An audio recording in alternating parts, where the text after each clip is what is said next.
menurut agama yang percaya masing-masing. Bantu Adina, pilih Adina. Siap berat, hormat berat, juga berat.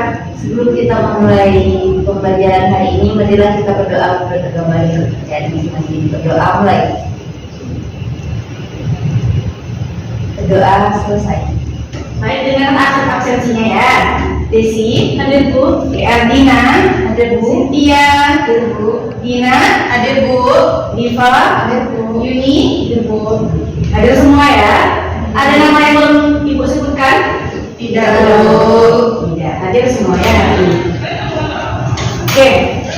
Baik, kali ini kita bakalan membahas teks puisi. Di pertemuan sebelumnya kita juga udah bahas puisi ya. Ada yang masih ingat? Kemarin kita bahas apa aja dalam puisi? Ada struktur apa lagi? Pengertian ya, ada pengertian puisi, kemudian unsur puisi. Untuk kaidah kebahasan sudah kita pelajari? Belum ya. Berarti di pertemuan sebelumnya kita hanya belajar pengertian, struktur, dan unsurnya. Ada yang masih ingat pengertian dari teks puisi itu apa? Coba diingat, pengertian dari teks puisi. Pernah melihat orang membaca puisi? Pernah menulis puisi? Pernah. Ya, berarti secara pemahaman Ananda, puisi ini apa? Singkat pemahamannya saja, boleh? Mengungkapkan perasaan. Mengungkapkan perasaan ya. Oke, baik. Mengungkapkan perasaan Desi yang Desi tuangkan dalam bentuk tulisan, ditulisnya berarti ya. Kemudian ada lagi, boleh? Tina, karya sastra, ya. Selain puisi, karya sastra yang lain yang kamu ketahui apa aja? Novel banyak ya, itu karya sastra. Untuk hari ini kita hanya bahas puisi. Nah, jadi puisi itu adalah salah satu bentuk karya sastra di mana di dalamnya berisikan kata-kata yang terikat akan unsur-unsur tadi. Ada unsur fisik dan unsur batin. Pelajaran dan kompetensi dasar pada pertemuan kali ini bisa Anda lihat. Oke. Jadi ini akan kita kejar nanti di hari ini. Kita bakalan memahami informasi berupa gagasan, pikiran, pandangan, arahan atau pesan dari teks puisi untuk menentukan makna tersurat dan tersirat. Bisa membedakan tersurat dengan tersirat? Ya, kalau tersurat itu di mana? Di dalam atau di luar? Dalam. Kalau tersirat di luar. Oke, lanjut ya. Untuk kompetensi dasarnya melalui pendekatan saintifik dan modal pembelajaran, problem based learning dan peserta didik dapat menulis teks puisi. Jadi dari capaian pembelajaran dan kompetensi dasar ini nanti kita bakalan menulis puisi singkat. Ya, ingat ya, di hari ini kita bakalan menulis puisi singkat. Jadi nanti Ibu minta Ananda untuk buat puisi singkat saja, satu lagu saja. Pertemuan sebelumnya kita juga udah bahas unsur batin ya. Jadi hari ini kita hanya memperkuat pemahaman kita saja terkait unsur batin ini apa. Ada yang masih ingat unsur batin yang pertama itu apa? Tema. Kalau di luar dari puisi, gambaran pemahaman Ananda, tema itu apa? Apa itu tema? Berkaitan dengan apa dia tema? Judul, boleh apa lagi? Apakah tema dapat dikatakan sebagai gagasan pokok permasalahan? Bisa. Kalau kita balik kepada puisi, apakah bisa itu kita sebut gagasan pokok atau pokok permasalahan yang akan kita bahas? Contoh, kalau anak ibu sekarang lagi trennya apa ya? Untuk fashion mungkin yang perempuan. Nah, seandainya ibu minta Ananda membuat puisi tema fashion, apakah bisa Anda tuangkan nantinya ke dalam puisi? Bisa atau tidak? Bisa saya. Karena kan temanya udah ada. Jadi tema ini dapat Ananda kembangkan nantinya. Kembangkan, Ananda pilah-pilah kata-kata akan digunakan. Itu dia tema. Tema itu dapat dikatakan sebagai gagasan pokok. Pokok permasalahan yang diangkat itu apa? Itu dia tema. Oke, sampai sini paham? Lanjut. Adanya rasa. Nah, untuk puisi, karena puisi itu merupakan karya sastra, apapun karya ada pasti memiliki rasa di dalamnya. Rasa ini kalau pada puisi ya cenderung kepada si penulis senangkah dia, sedihkah dia, bahagiakah dia. Jadi rasa ini bisa kita rasakan ketika kita membaca puisi itu. Kemudian rasa ini bisa tertuang dari kata-kata yang digunakan oleh seorang penulis. Itu dia rasa. Bu, ya kalau menyukai dia termasuk rasa juga, Bu. Oke, menyukai dia kata Dina. Ada yang bisa bantu Ibu? Menyukai dia apakah itu rasa? Iya, Bu. Ya, rasa apa dia kalau menyukai dia? Sedih mungkin. Apakah sedih bisa dikatakan? Menyukai dia, sedih kita menyukai dia? Tidak. Bagaimana rasa kita kalau menyukai dia? Senang, bahagia kita ya, sampai auto aja kita merah-merah begitu ya. Ketemu dia sampai salting, ya kan? Malam nggak lihat dia, nggak lihat status WA-nya, galau, nggak tidur, kayak gitu Dina? Iya Bu. Maklum lah ya, anak-anak sekarang biasa seperti itu ya. Itu termasuk juga dengan rasa. Berarti rasa yang dituangkan pada artinya tadi itu rasanya senang, bahagia dia karena mengagumi seseorang. Nah, bisa juga yang disampaikan oleh Ardina tadi itu kan ada nih rasa kagumannya bisa dituangkan dalam bentuk karya. Ardina buatlah puisi mengagumi seseorang tanpa memilikinya. Kan anak-anak sekarang seperti itu ya.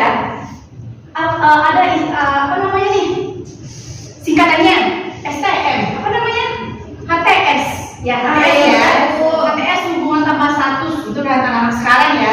Kaum Gen Z itu pasti kenal dengan HTS seperti itu dia. Itu dia yang rasa.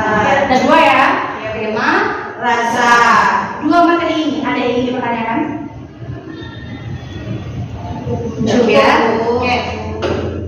Kemudian adanya nada. Nada yang balik lagi. Nada ada yang kalau nada yang sedih nggak mungkin ya orang ngomongnya keras. Masa dia sedih ngomongnya keras? Kalau bahagia bisa suaranya pasti keras karena dia bahagia. Dia nada. Kemudian adanya amanat. Nah, banyak karya sastra. Apapun karya sastranya, apapun karyanya, pasti ada amanat. Amanat nih, apa amanat? Menurut Ananda, amanat itu apa? Pesan Bu. Pesan Bu. Kalau menurut Diva, amanat itu apa? Pesan Bu. Pesan juga. Kemudian karena amanat itu adanya pesan, adanya informasi. Informasi apa yang kita ambil?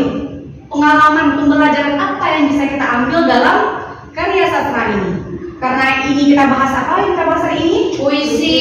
Berarti amanat yang terdapat di dalam puisi. Sesuai dengan tujuan pembelajaran kita ini. Tujuan pembelajaran kita adalah memahami informasi makna yang terdapat di dalam teks puisi. Oke. Bisa Ibu lanjutkan? Bisa Bu. Oke, baik. Kali ini Ibu akan menampilkan satu buah puisi karya Suparji Djokodarmono. Suparji Djokodarmono ya, merupakan sastrawan yang terkenal. Yang terkenal dengan puitis-puitisnya. Biasanya ini anak-anak Gen Z ini yang suka dengan karya puisinya ini. Kalau yang Bapak Suparji ya. Nanti ini ada satu buah puisi. Satu buah puisi ya. Judulnya Aku Ingin. Perintahnya, instruksinya. Silakan Ananda pahami puisi ini. Oke, pahami puisi ini. Kemudian tugas yang keduanya, tuliskan di kertas satu lembar apa makna, apa hal yang dapat tercermin, tergambarkan dalam puisi Aku Ingin ini. Yang ketiga, setelah dituliskan, nanti Ibu akan meminta 2 orang dari Ananda untuk menampilkan hasil tulisannya. Bisa? Bisa Bu. Oke. Jadi instruksi yang pertama apa tadi? Pahami puisi ini. Yang kedua, cari makna yang terdapat dalam puisi. Oke, cari makna yang terdapat dalam puisi. Yang ketiga, nanti akan ditampilkan. Ibu yang pilih ya, 2 orang dari Ananda. Akan Ibu minta untuk menampilkan apa yang dituliskan. Menurutnya apa?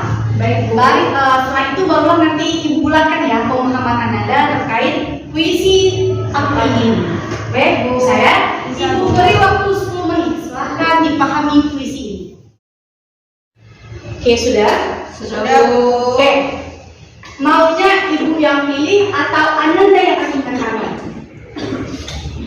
Ibu yang pilih atau Anda yang ajukan tangan? Mau yang mana? Ibu juga boleh, Bu. Oke. Sebelum Ibu pilih, dari anak-anak Ibu semua, ada tidak yang mau duluan menampilkan apa makna yang tergambar dalam puisi ini? Saya mau, Bu. Boleh Ardina, boleh ke depan nak? Ke depan Bu, boleh. Baik teman-teman sekalian, makna puisi Aku Ingin yaitu menurut saya penyair ingin mengungkapkan cintanya dengan kasih yang tulus kepada seseorang dengan apa adanya dan tak perlu dibuktikan lagi dengan kata atau isyarat yang membuktikan. Bagus, tepuk tangan dulu dong. Makasih ya. Bagus. Itu menurut Ardina. Ada lagi anak ibu yang mau sebelum ibu panggil? Ya, tapi katanya tadi anak ibu berani. Ayo, ada yang mau? Cynthia, boleh nggak? Oke. Ya, ke depan nak.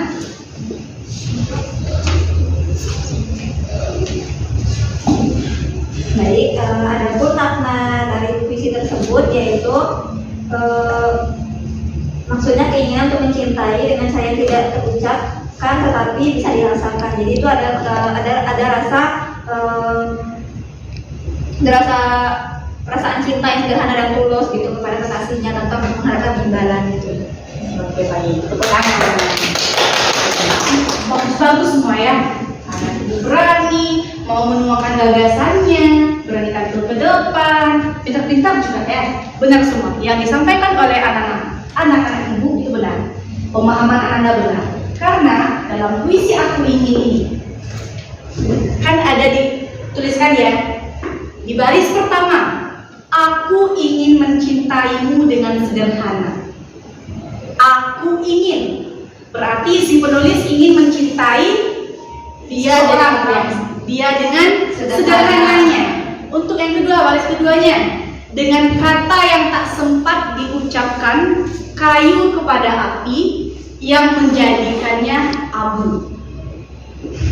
Berarti si penulis dia ingin sekali. Ini potongan ya, hanya potongan puisi Aku Ingin ini. Ingin dia mengungkapkan perasaannya. Dia nggak ingin orang lain memiliki si orang yang disukai ini. Dia sangat-sangat mencintai dia.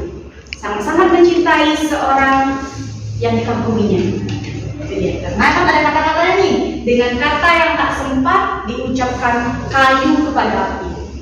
Benar, kayu bisa berkata kepada api? Tidak. Kenapa nggak bisa kayu ngomong sama api? Karena kayu benda mati. Oke, benda mati. Terlihat juga ya, bahwasanya di dalam puisi kata yang digunakan itu banyak mengandung kata makna tersirat atau bahasanya bahasa kiasan banyak pada puisi. Lanjut. Aku ingin mencintaimu dengan sederhana, dengan isyarat yang tak sempat disampaikan awan kepada hujan. Balik lagi, awan kepada hujan. Awan bisa ngomong? Tidak. Hujan bisa jawab? Tidak. Urutin lagi ya, bahwasannya dalam puisi itu terdapat makna kiasan. Bahasanya itu bahasa kiasan ya yang digunakan. Apa gunanya Bu? Itulah gunanya puisi, untuk memperkuat makna, memperkuat perasaan yang dituangkan oleh si penulis dalam bentuk karyanya. Oke? Paham? Sampai sini paham? Paham, Bu. Oke. Sudah dua tugas kita ya. Terakhir, ada yang masih ingat apa tugas kita terakhir yang ini disebutkan di awal tadi? Apa Desi? Menuliskan puisi? Benar sekali Desi, menuliskan puisi. Nah, kali ini Ibu kasih Ananda waktu 5 menit. Silakan buat puisi cukup 4 baris saja. 1 bait. 4 baris saja, ungkapkan perasaan Anda hari ini. Terserah mau apa, mau bagaimana terserah. Bebas temanya. Kumpulkan tugasnya. Bantu Ibu kumpulkan tugasnya nak.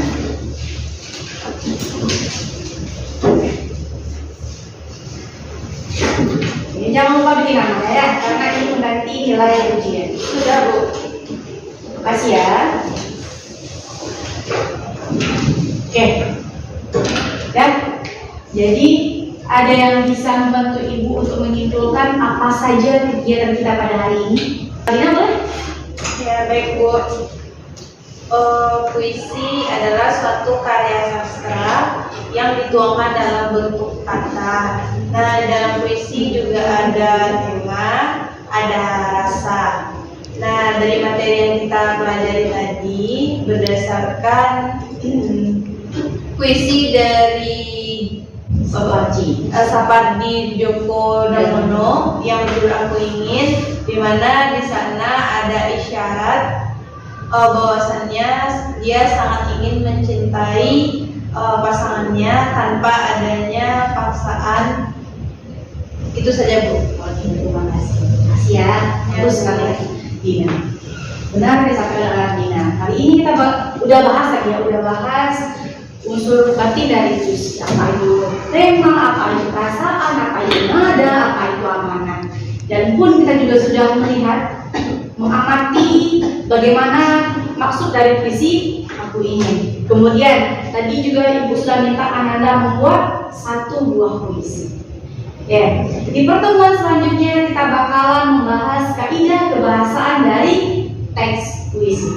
Silakan Ananda pelajari di rumah apa saja kaidah kebahasaan dari teks puisi. Baik Bu, oke? Paham ya? Bisa ya? Paham Bu. Apa tugasnya di rumah? Mencari kaidah kebahasaan dalam teks puisi. Memahami kaidah kebahasaan dalam teks puisi.